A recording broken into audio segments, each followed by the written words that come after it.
Very, very Leo thing to do.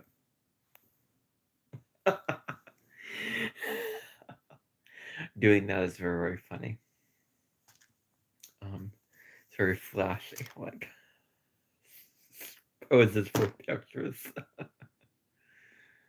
poses for if the camera were to take a picture of you, and if you were to be in a magazine or something like that. Oh, that's so funny. That's hilarious. um, wow. All right. So I'm waiting for those hopefully aligned with my values souls to join us, and hopefully those souls that will be joining us will be souls and not all souls in their souls and not in their egos, giving all kind of insults to me, talking about my sexual orientation and this and that. I want people who are genuinely interested to come on here and chat and contribute, and I don't want people who just want to come on these live streams just for the heck of just pushing people's buttons and just getting a kick and a rise out of bothering people, creators on live streams. Like, I don't have respect for the people who come on and have not the interest in the serious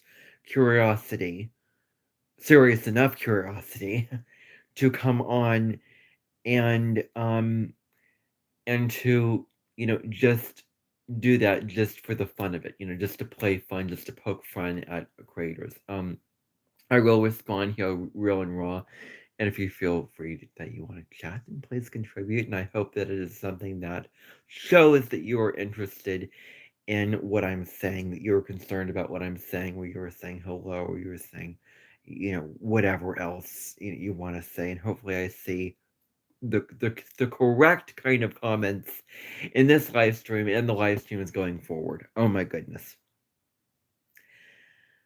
I don't have a very, very big community right now, and I would do anything in the world to get over 1,000 subscribers at this point.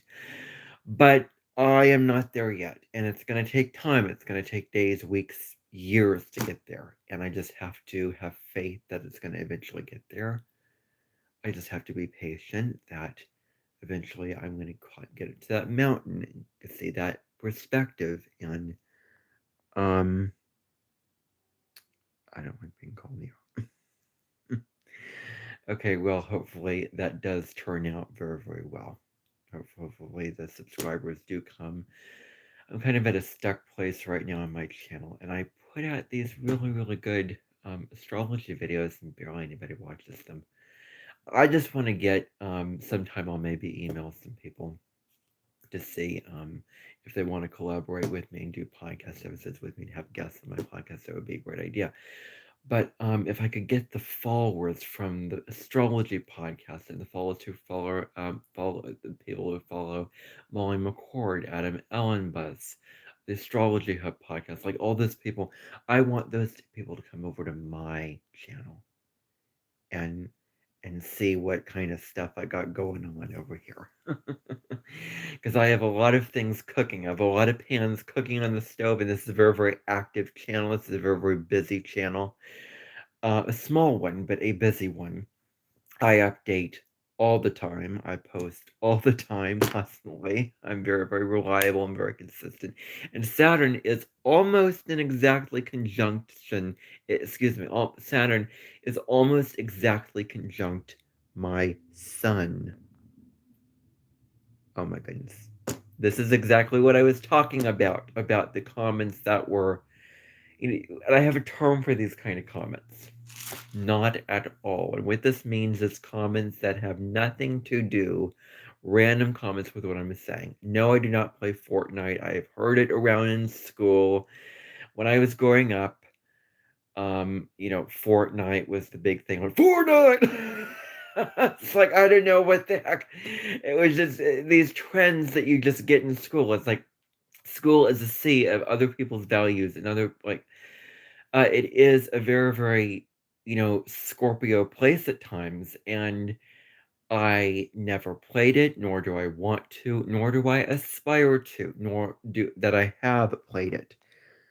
So, oh, well, I post, astrology content. I post, my podcast, The Cosmic Sky, general astrology, transits. I do a collective video, and I also do the video for all 12 signs, which are readings for all 12 signs that are not the traditional readings because I don't go through the houses. I don't give you that.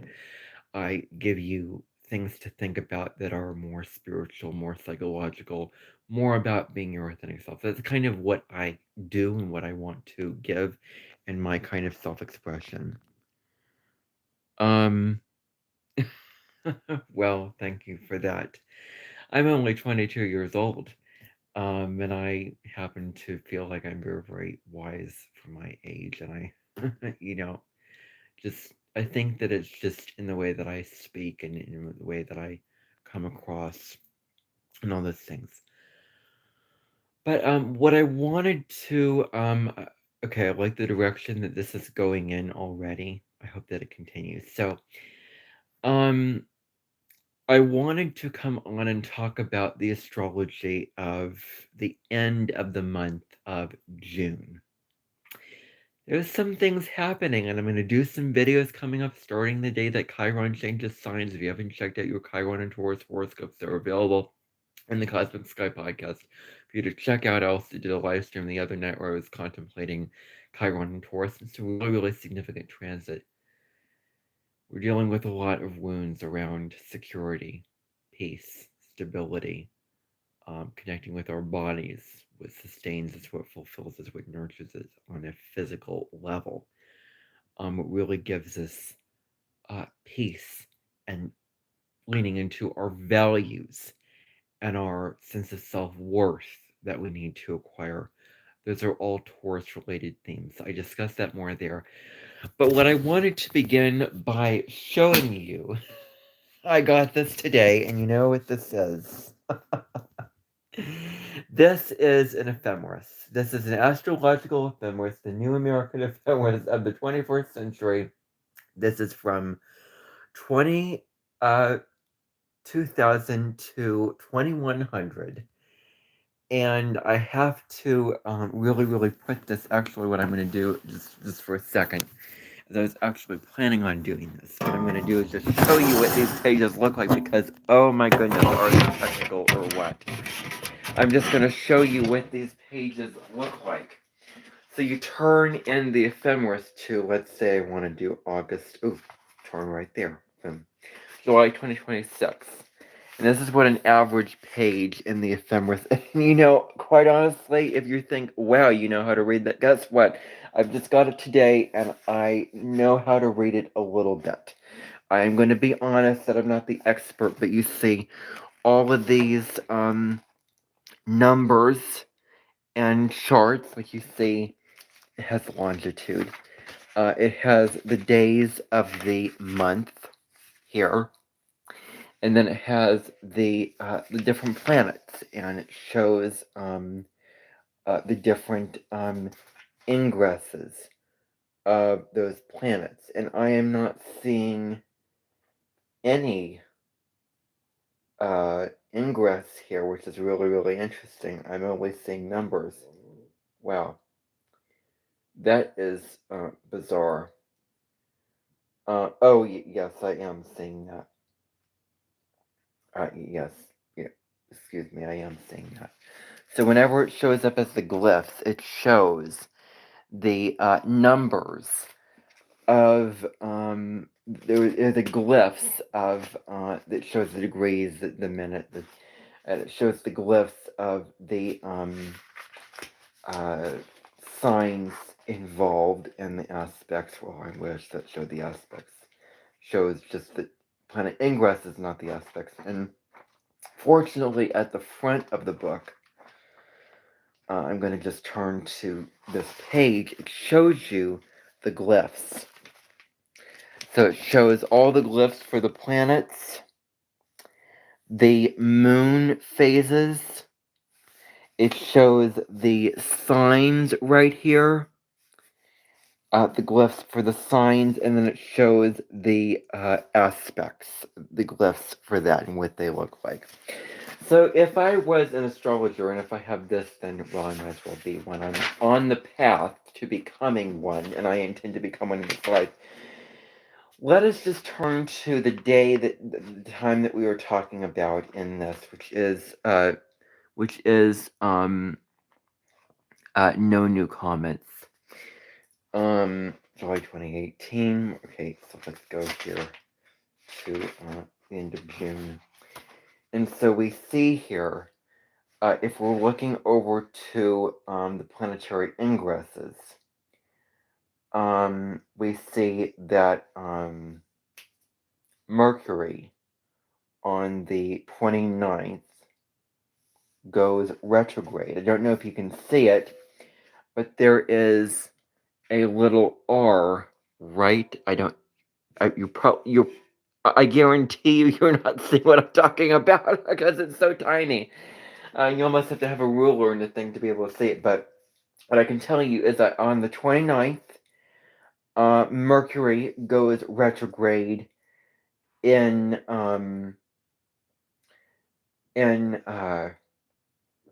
Cancer, and then we go over to Jupiter. Jupiter on the 30th. Wait, Jupiter on the 30th. What's that all about? Oh, I'm not seeing it.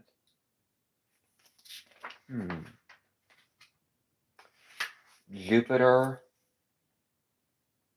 Oh, it goes on in July 1st. Okay. Okay, that changes things. Oh, I stand corrected. Jupiter enters Leo on July 1st.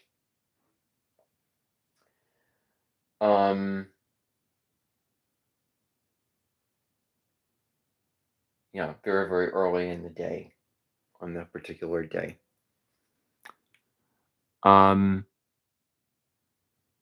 What? These are some very interesting comments. Hello, how is commercialism? Well, what do you mean by that? Advertising for what I'm doing? Advertising, are you referring to me showing this thing? Because if you are, then you are a mirror to me. You are a mirror to me. Basically, I have just walked up to my hallway and I've looked at my mirror and boom, I saw a reflection. And that reflection is the very, very doubt that I have about showing this to that I was just thinking about in my mind. So you read my mind and you're reflecting back to me the doubt, if you're referring to that. So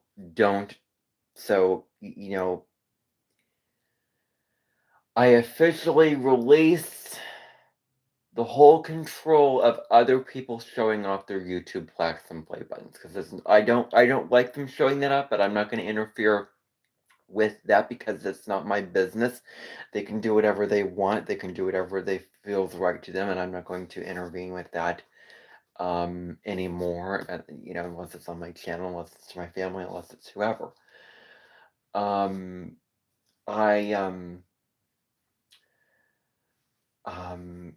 I understand now that it's really not my business to tell others what they can and cannot do on their channel and what they can and cannot show on their channel. If you're referring to commercialism as a general topic, I don't know how to respond to that, but if you're referring to commercialism as me advertising, then I can do what I feel that I want to do. It's right for me. That's how I would answer that comment. Okay, so now, so I stand corrected. This says that Jupiter enters Leo on July 1st. So that is officially what that says. So again, so,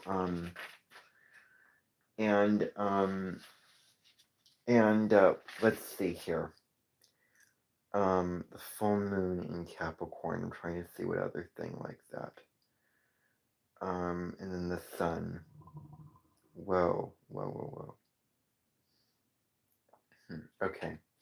Well, that's where I stop and put the brakes on. So I kind of gave you some dates already through that kind of broken look. And now I'm going to get into the meaning of it all. Like, this is all very, very technical. This is all very, very math oriented. I am more about the meaning as opposed to the math, the geometry. I am very, very knowledgeable in the meaning part of astrology, fortunately. But the more technical things, that's kind of a work. That's an area where it's not my strong suit. It's where I honestly, if I had to evaluate myself, that's an area that I need more work with. That I need, more time and more study and more focus in that area. But if I'm an astrologer, I'm not going to be looking at 8 degrees latitude, longitude, or this degrees for all the jargon these. Yeah. Chronologically delving into the things that I know, regardless of the ephemeris. And this is the very first time that I've had an ephemeris, and this is the only time that I will have an ephemeris in my whole entire life, I do believe. So this will last me to the end of my life and beyond, because I will probably not be alive, most likely not be alive by 2100. I have been, well, if I live to be 96 years old. So, anyway, so delving in, we have the sun in Cancer coming in on the 20th. We're focused on our home environment. I discussed that on last night's live stream. The very, very first thing that I want to talk about tonight, and all these are going to be podcasts that I plan upon making, plan upon recording, starting 2 days from now on the 19th. We'll get to the very, very first transit of the end of the month on the 19th, Friday, but I want to talk about the sun, the 12th house tomorrow on my Cosmic Sky podcast. So if you're interested, then tune. Like, I'm just so angry. It feels like it's against me. Like, I barely get any views on my videos, and just people are just missing out on what I have to give. And it really, really saddens me, because if you use the logic of one creator who's a Sicilian cook who has over 100,000 subscribers and has been on YouTube since just 2024, well, I mean, it's astrology content, not cooking content. But still. So delving right in to what I wanted to discuss.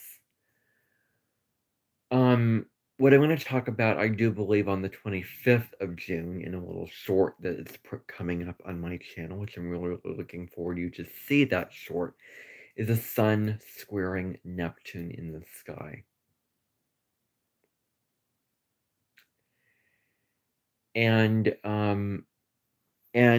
I do not know yet how to read aspects in this, and I don't know if I will ever be able to, because it is just numbers all over the place, and it isn't laid out in the way that I thought that it would be laid out, unfortunately. So we'll see how the future goes with that, and we'll see if I become an astrologer.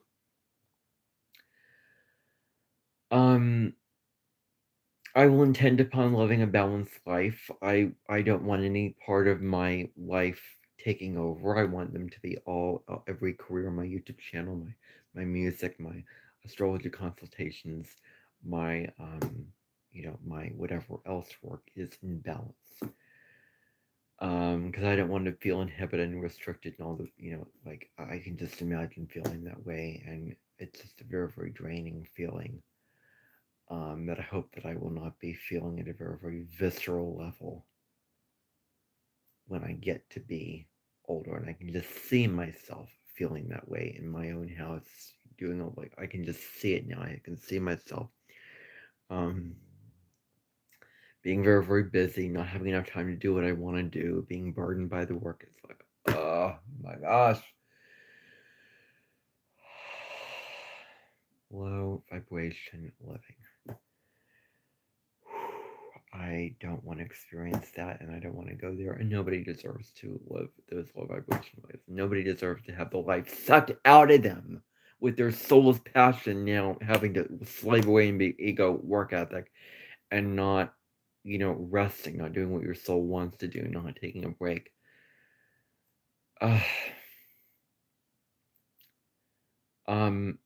Oh man, that's a cuddle of fish. I don't want to even go there right now in my life. I don't want to plan too far ahead. I want to focus on right here and right now in my life. So, so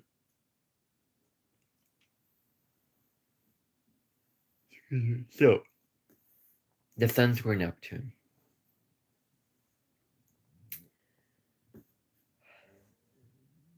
Let's separate two things out, first of all. Let's separate this out.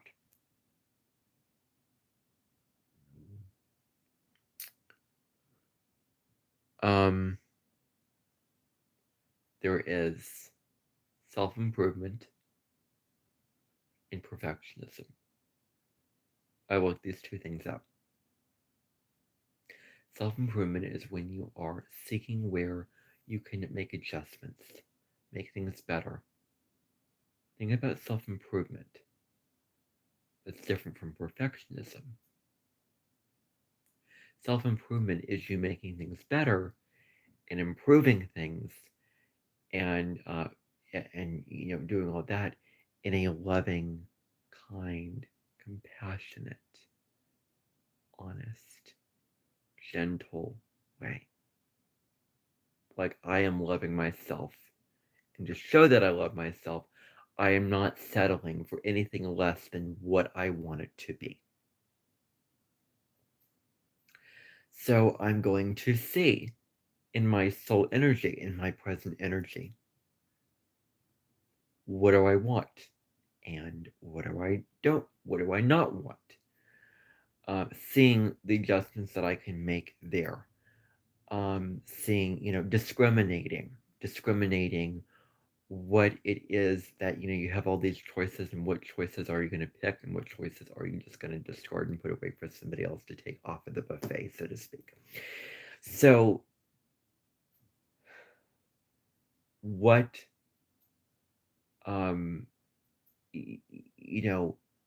what do you honestly want to fix from a loving place? Perfectionism, while it can be setting standards and setting yourself to high standards and doing all this, guess what? You know what that spells? Obsessions and compulsions, and it could eventually lead to a disorder. Okay. You're setting yourself up to a standard, and you're like, I'm not enough. And I have to reach and push myself to that standard and aspire to that standard. So don't you dare tell me, and don't you dare like write to me that perfectionism is actually a good thing. Okay, it's not a good thing. Racism's not a good thing. Sexism's not a good thing. Perfectionism falls right in that category of stuff. It just does. To quote somebody that I was watching, on the other side of perfectionism is, I paraphrase, like a dark roaming forest. Like perfectionism is, we were so self-conscious and so, it can be almost self-aware at its detriment. At its detriment. Where you're so self-aware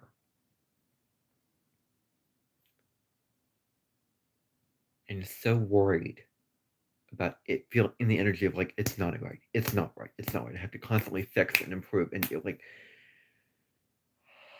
take a breather.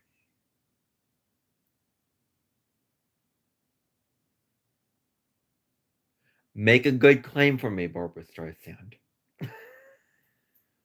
Because I do not believe in perfectionism being a good thing. And if you didn't know her, she was a perfectionist. And you could argue, well, she was very, very good at what she does. And I'm not going to assume anything about anyone. I'm sure that she was very, very loving to herself in the process. Very, very, kind to herself and giving space for herself. So I don't want to assume that she beat herself up because I don't know her life. I can't make that assumption. I can't make that judgment about anyone. But what I can say is that if you're going to be in the energy of perfectionism, trying to fix everything all the time,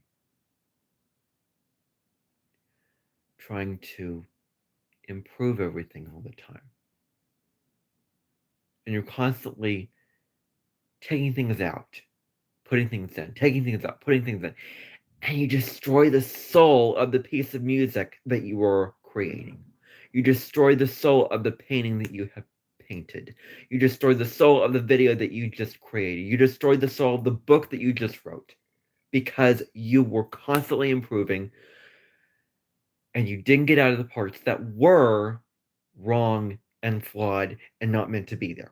Those things that are wrong and flawed and just meant to be edited out, like why we edit videos. I'm like, oh my goodness, editing videos. I think that we really need to not edit out every little part and cut all those, natural parts of ourselves, because that's really the beauty of being human. The beauty of our humanity, of our humanness, is uh,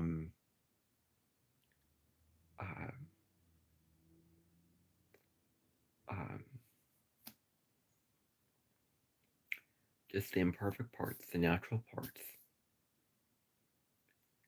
And so, if we cut that out, then we're destroying what we did. We're destroying how beautiful, how special we were, what we accomplished, what was good about it, what was positive about it.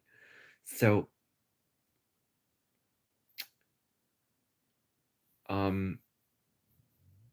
you know, is there really such thing as anything that's perfect? Not about trying to perfect anything with a Sun square Neptune. Okay.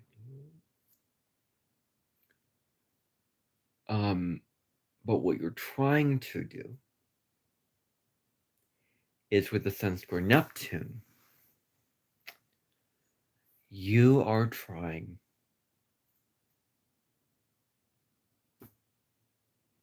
to look at yourself honestly. Look at yourself for who you really are. Because Sun square Neptune, you can fantasize so many things about yourself. You can get up in the fantasy realm of yourself and not see yourself objectively and clearly for who you really are. You're stuck in a fantasy land, like, oh, I'm so great, and not being humble and being objective, like being humble is being objective, seeing yourself for who you really are, and that does involve where you need to be improvement, seeing yourself, over idealizing and glamorizing yourself, and not seeing yourself really, not seeing yourself honestly for whom it is that you really are on a soul level,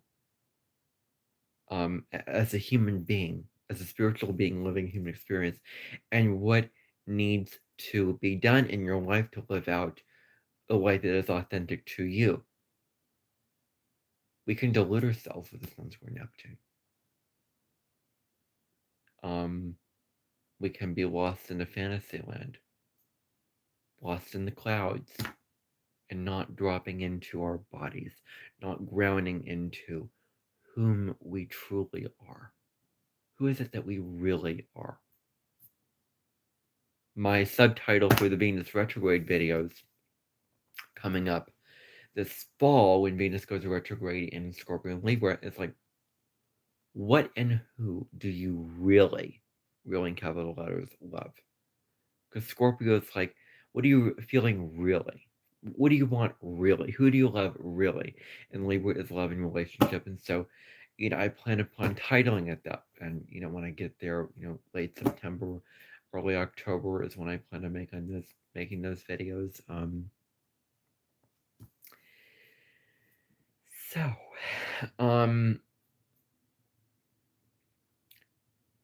okay.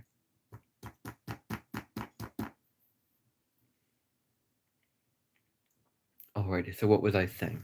What was I talking about?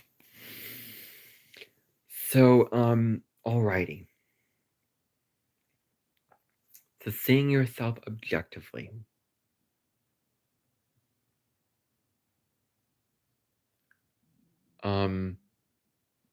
And being self-aware. Maybe you're so caught in a fantasy of, you're so great and you're so wonderful, and you're instead not really there, objective in your ego and a false sense of self. Whenever I think of Sun Square Neptune, I think of one of the epitomes of that is, well, does he have Sun Square Neptune? What sign does he have Neptune in? He has it in Libra. Huh, no, we'll be trying. Oh, never mind. It's not worth talking about. But, can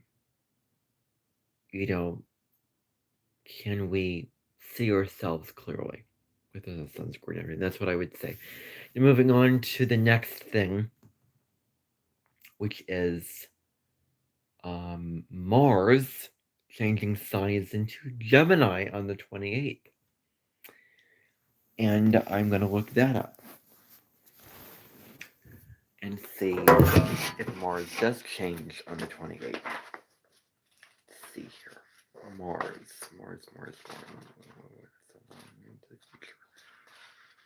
Okay. Mars into Gemini. Mars into Gemini on the 28th. Oh, it's on the 29th. Oh my gosh. The 29th. Okay, so I'm again wrong. It's on the 29th. Mars changes signs on the 29th, maybe early in the morning.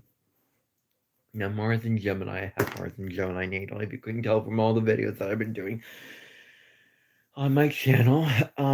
My drive, I have a lot of drive and enthusiasm and passion when it comes to communicating and speaking my ideas and sharing my things. And so that's really invitational. Like, can we, and I think that, the phrase that I think of with Mars and Gemini, the little catchphrase to remember it by, is if you're not stimulated, you're not motivated. Because Gemini and Mars and Gemini needs to feel that intellectual stimulation, needs to be curious about things, needs to be interested in different things, needs to be open to new ideas and new people, new perspectives, and needs things to share, needs things to talk about. And so Mars has that drive to just do all the Gemini things. And I have a lot of drive to do all that. And if I'm not stimulated, I'm not motivated. I can guarantee you that. That is really how I am as somebody who has Mars in Gemini. And so, Mars in Gemini is really not just about, oh, I'm just verbalizing to get my way. Well, using words to fight is a commonality. Every single person on this planet does it. We have to be specific. Mars in Gemini is really, really intellectually sharp and has a quick wit and is very, very articulate about it, and very, very agile in the mind when it comes to expressing it, getting its way, and it knows what to say, when to say, to get its way.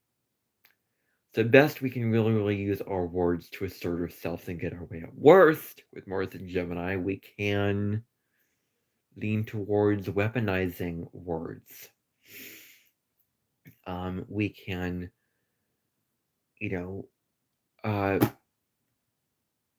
they say sticks and stones can break my bones, but words can never hurt me. Well, let's turn that around a little bit. Because wounds, if you wound somebody, that wound can heal. Okay, it can heal. Maybe put salt on the wound to heal, whatever. Had that, metaphor. I had a Facebook post about it back in 2022 about putting salt on the wound, and the therapist that I had brought that up, and I was like, that is very, very, you're really, really, like, I didn't agree with that, and so he kind of clarified, like, it hurts, but then it heals. So, where wounds can heal, wounds can really, really heal over time, and it not be there anymore, and heal and be very, very good and be better. But words stick with you. They stick with you and they hold with you, and they they're there with you, forever, really. So, what I'm saying is, um, uh, be very, very mindful of using your words in a way that is from a loving place.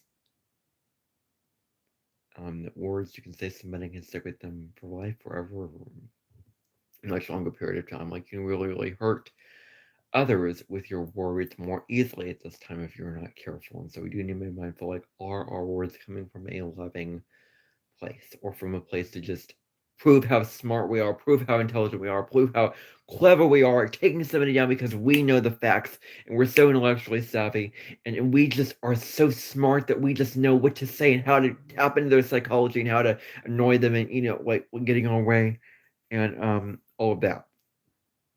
So what are the motivations for why we are truly speaking our words? We are truly voicing, our words and our opinions, and what have you.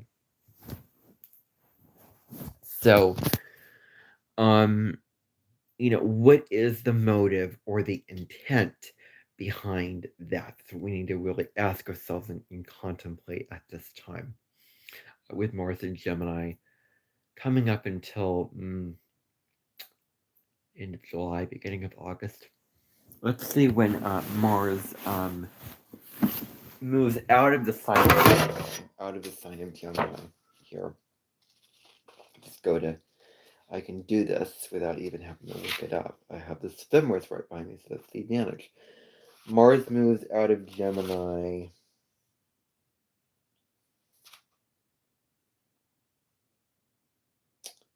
into Cancer on August 12th. Yes. Yes. Mars moves into Cancer on August 12th, the same day as the solar eclipse in Leo. So that'll be interesting, and that'll, that's before the Mars retrograde cycle that we'll have. So yeah, Mars will move into Cancer on the 12th. Boom! I could just look that up and just see where, it's going to happen. So June 28th through August 12th. So, yes. So I've talked about that before. I've talked about that, and the next thing I want to talk about is there's 3 more things I want to get to. Next thing is Mercury retrograde in Cancer that I want to discuss. It's just a preview. This is a little teaser for those videos I'm going to do coming up for the end of June. Like, this is just getting your appetite going for those podcast episodes that I'm going to start recording on the 19th. So, Mercury retrograde in Cancer. Now, this transit of Mercury retrograde in Cancer is really about going back to your roots. Going back to your roots, your family, your ancestors, your lineage, your everyone, your family. Going back over, seeing what is the root of my emotions? What is the root of what I'm feeling? Highly introverted Tommy would say, stay home during this time. Now, I was just talking to my mom about this today as we were walking around the neighborhood. I am not, okay. I am not going to speak on behalf of the things that all the pop astrologers say about Mercury retrograde, because I'm just sick of it. Like, wow, fear mongering if I ever known it in my whole entire life. It's like, oh, miscommunications, technology's gonna break down. Da, da, da, da, da, da, da, protect your files, double check, da, da, da, like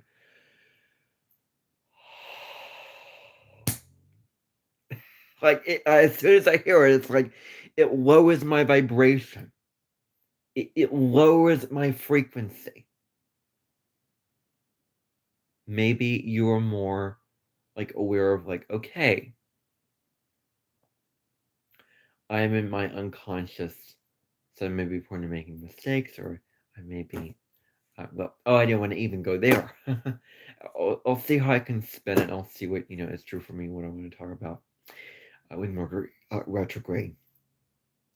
But with Mercury retrograde, what was I going to say about Mercury retrograde? What was I going to say? Um,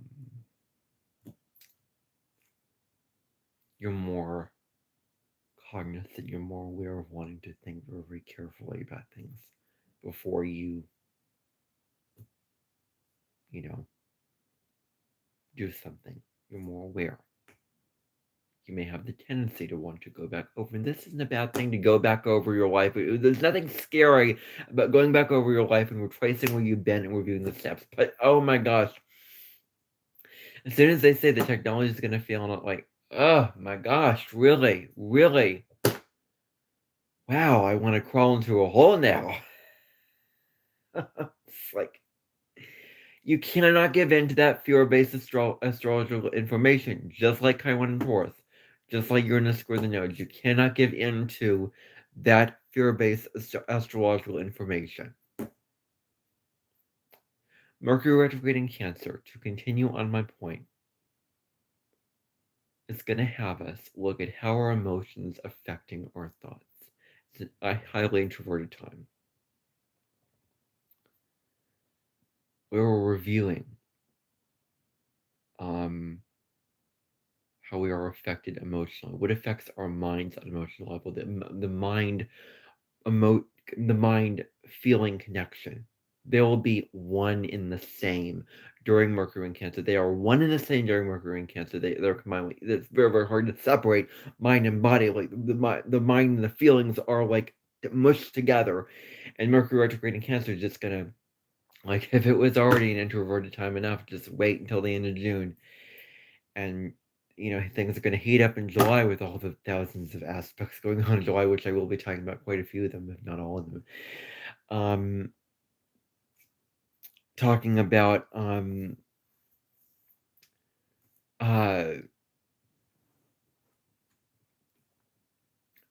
inward, going internally, and so more on that will be discussed, in those videos.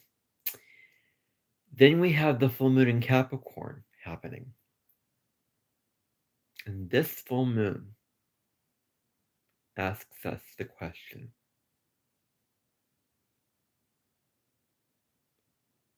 where do we need to become more mature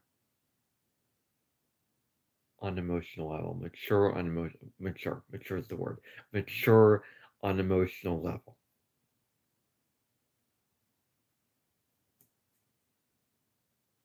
I discussed in my monthly video that I did May 24th. You can check out that podcast. We discussed that astrology. One of the Cancer shadows is moodiness.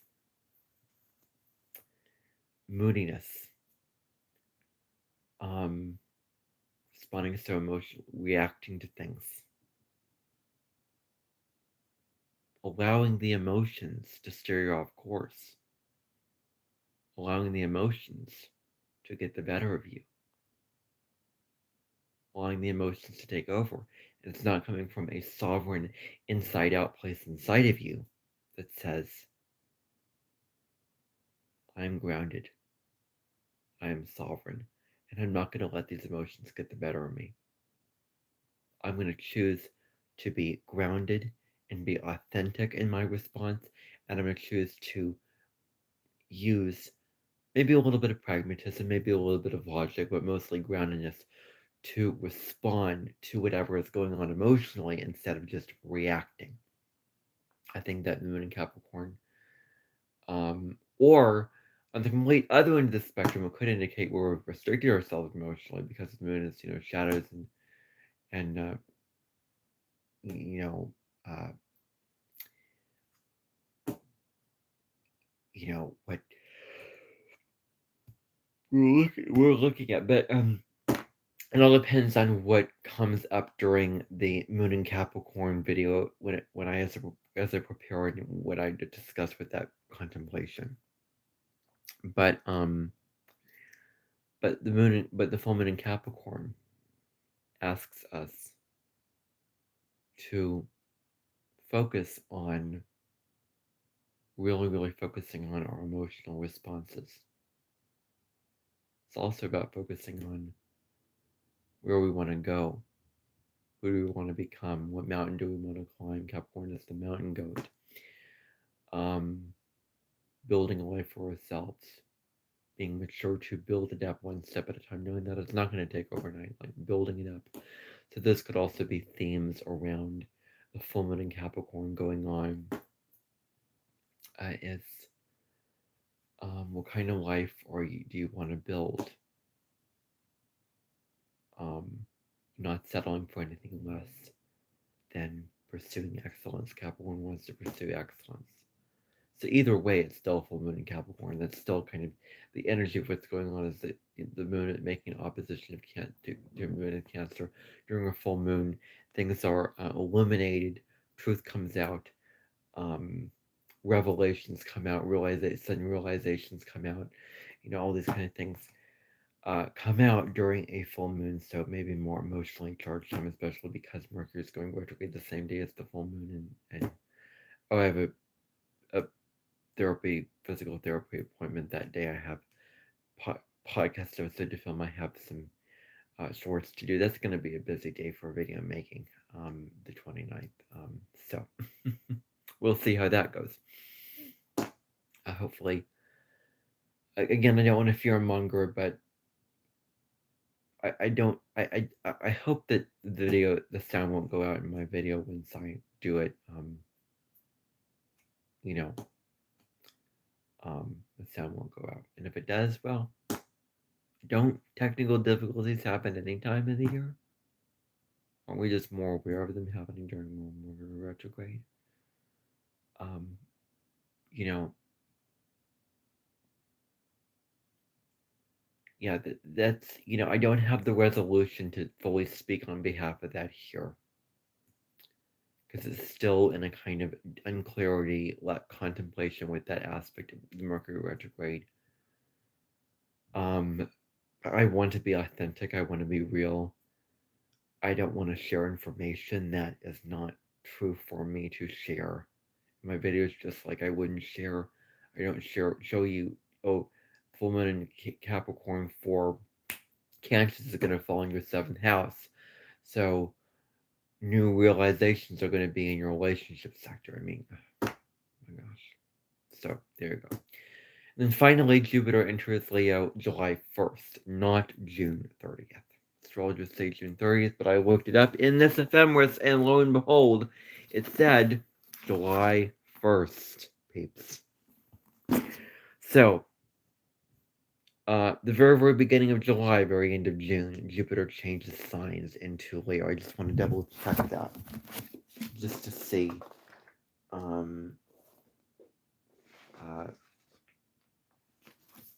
When it ingresses into Leo, Jupiter, moves into Leo July 1st. Okay. So, alrighty. So Jupiter in Leo, it's a very different flavor from Jupiter in Cancer. During Jupiter in Cancer, we have been focused on taking care of ourselves. And Jupiter is exalted in Cancer, so it's really very much about fertility. And Jupiter in Cancer believes in others because it really deeply cares. It has faith. It wants to nurture them. And nurturing somebody really doesn't mean coddling and smothering them. It means, helping them to grow, helping them to evolve, and be independent and in a loving, gentle, kind, compassionate way, instead of just forcing their hand and pushing them. Like, that is not nurturing. That is not loving. And you can't have nurturing without love. You can't have nurturing without care. So the focus was on nurturing yourself, taking care of your body, and really, really finding luck. The more you nurture yourself and take care of yourself and really feel your emotions, allow yourself to feel in that emotional space, the more lucky and more sort of, you know, greater the blessings will be for you. So over this previous year, we've dealt with Jupiter and Cancer. Oh, I wish I made a whole extended video on Jupiter and Cancer. But at the time, I did astrology very, very differently. I didn't have my awakening that I had in the hospital. That was 2025. So, but anyway, Jupiter is changing signs and moving into Leo. One sign away from my Jupiter return coming up 2027, 2028. But Jupiter into Leo is very, very different. Jupiter in Cancer is very, very introverted, and we are more connected to our intuition. It feels very, very, we're in what feels very, very like we want to be comfortable, like we want to cave in. We feel nurtured, we feel safe. We feel very, very cozy. We feel very, very grounded and connected to our emotions. Jupiter and Leo is like, well, let's just not be there. Let's show it off. Let's glam it up. Let's self-express. It's a very, very different energy. It's a wildcat energy. It's an astrologer that I follow describe Leo energy as say it with your chest out. Leo energy is big. It's dynamic. It's courageous, and it is royal and regal, and it's about celebrating and celebrating who you are and shining in your own light and expressing yourself so very much and so very deeply. Expressing yourself so very highly and so very hugely in a lot of those kind of ways. Jupiter and Leo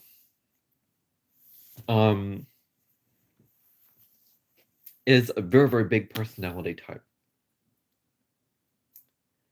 And at worst, just like the planet Jupiter was kind of the gas giant in the solar system, kind of took over the other planets, Jupiter and Leo can sort of take over and be too big and so big that it can just take over everything and burn everything up. And there's too much self-expression, too much, where too much of the sun's light and it burns out the earth, like too much of the sun and it destroys the life on the earth. Too much of your ego and it just hurts everyone.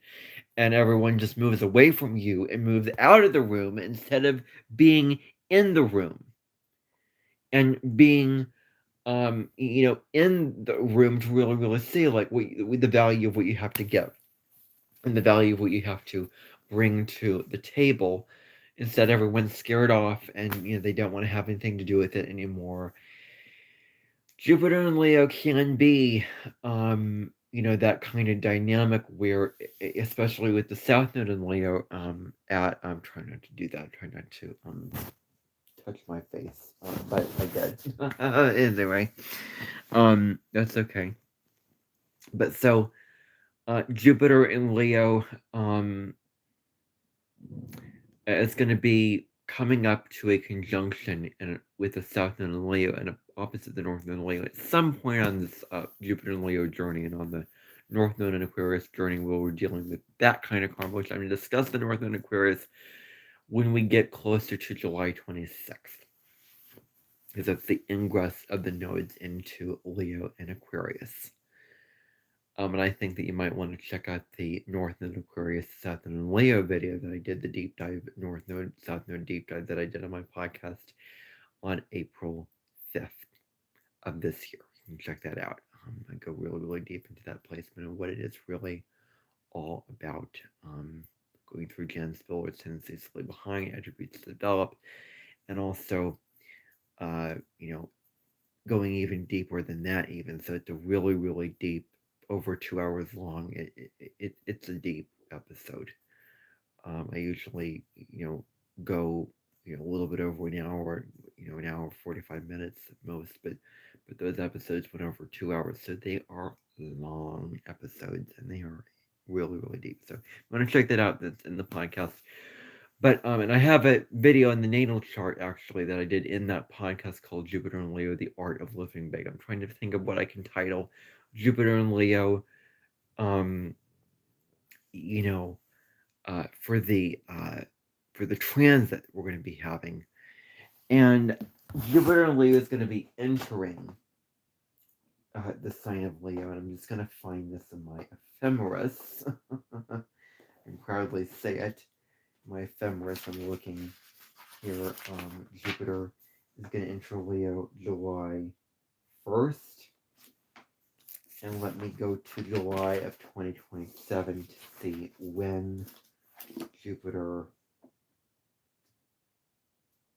25 degrees. Oh, okay. So Jupiter in Leo.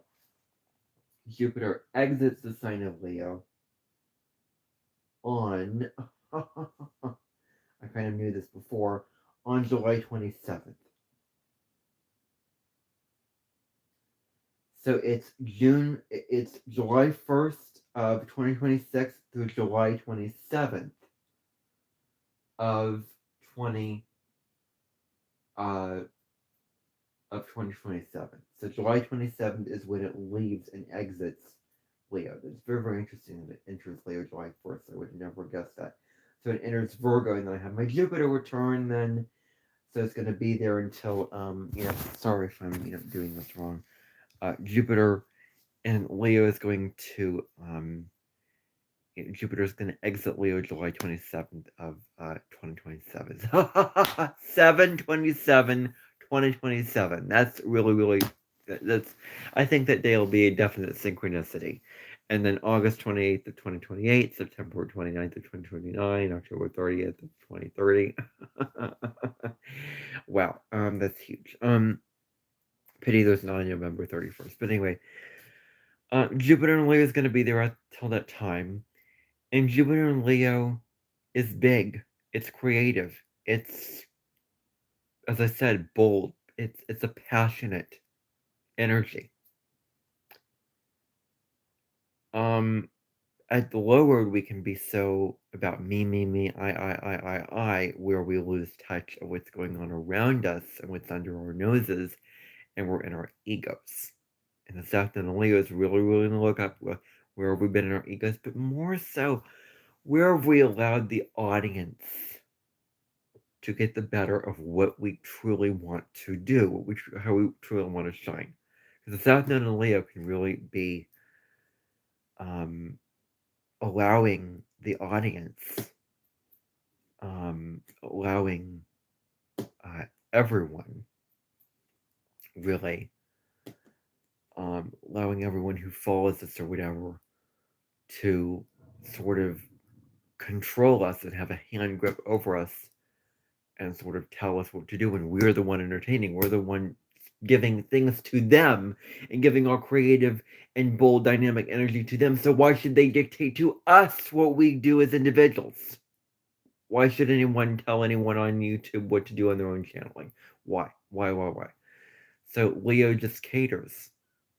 And the South Node in Leo is like the child who was expected to do all these things and to be all grand, and they couldn't allow to be themselves. They had to win over their parents, being in the love and the good graces of the parents.